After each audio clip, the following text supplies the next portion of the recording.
Roy, what was the most disappointing aspect of that defeat? Well, the fact that we couldn't get back into it after dominating the game as we did in the second half. I thought that, even in the first half, that we'd been unlucky after surviving an early spell of pressure, which you always get when you come to Everton, to go a goal down as we did to a deflected block, which fell kindly for Cahill. So I thought at half-time we were a little bit unlucky to be a goal down, because we got back into the game well, and I thought second half we did everything the team could possibly do. We played well, we created chances, we really limited them to very, very few, and we put them very much on the back foot. But unfortunately, by that time, we were 2-0 down, because Arteta had scored a wonderful goal from a corner kick. Ball bouncing out to me, struck it well. Tad of offside about it at all? Well, they are those. I mean, that's the debate these days, and then what we who are working in football find hard to understand is that people can actually be in a position where they are obviously in front of the goal and possibly affecting play and not given offside. And yet, if you take a corner kick and you touch the ball to somebody and then you take the corner kick, you're offside on the corner flag because you've come back from an offside position. The two things to me don't seem to tie up. I don't think I would ever complain about the second one, but the first one, I think there's always going to be complaints when people are shooting, we're pushing out the block, and there are people left in there.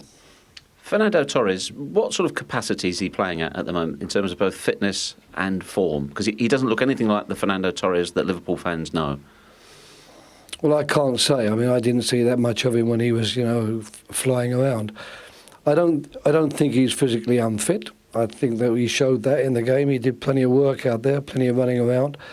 We don't have any injury problems with him, but like everything else, he got battered during the World Cup for his performances in the World Cup for Spain, and I think mentally he's probably a little bit low, and he needs a goal or two to get his confidence back. But certainly today I would have no qualms about his performance, and the chance at the end where the goalkeeper makes a good save, if that had gone in, that's just maybe the catalyst he needs to take him over the edge and get him back to playing at his very best.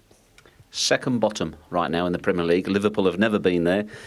Is crisis too strong a word? No, I wouldn't say so. In crisis, we have many crises during the course of a year, so I don't feel it to be a crisis, because I think, quite honestly, the way we've played here today, I don't think anyone would really believe that that's the level of football that a team in the bottom 3 or 4 would play. But on the other hand, it is 6 points from 8 games, and that's a very, very poor return. And we do need to start winning and climbing up that table soon. And until we do so, I dare say the word crisis will be bandied around. You guys are in the results business. You've already had to field questions about your own position. What did the new owner's effective vote of confidence in you mean to you? Anything? Yeah, of course, it's always nice to get a vote of confidence. I mean, these days, whenever you lose a couple of games in a row, your position's going to be questioned. So the new owner's showing a vote of confidence and making it clear that they thought I was the right man to do the job. You're always very happy to hear that, of course. But whether that's changed after today, I don't know. You maybe know more than me. Trust me, Roy, I don't. But listen, you're an experienced coach. No question you're under pressure now. How do you turn this round? You've got the same group of players till January. As a coach, what can you do? Well, I just make certain that we don't allow the results to take away from the judgment on our performance. I think that any fair-minded person today would actually put that down to a good Liverpool performance. And if we can produce good performances week after week, we'll win games.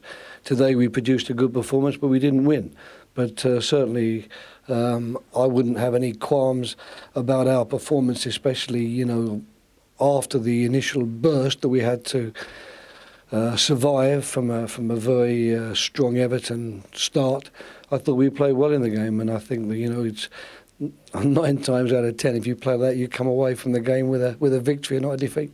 And lastly, of course, there will be a clamour now that there are new owners of the club for new investment and big signings in January. Firstly, what sort of surgery, if any, does this squad need? Is it dramatic, or does it just need a few touches here and there? And also, is it important that people don't hang their hat on players arriving in January, because a lot of points could be won or indeed lost before then?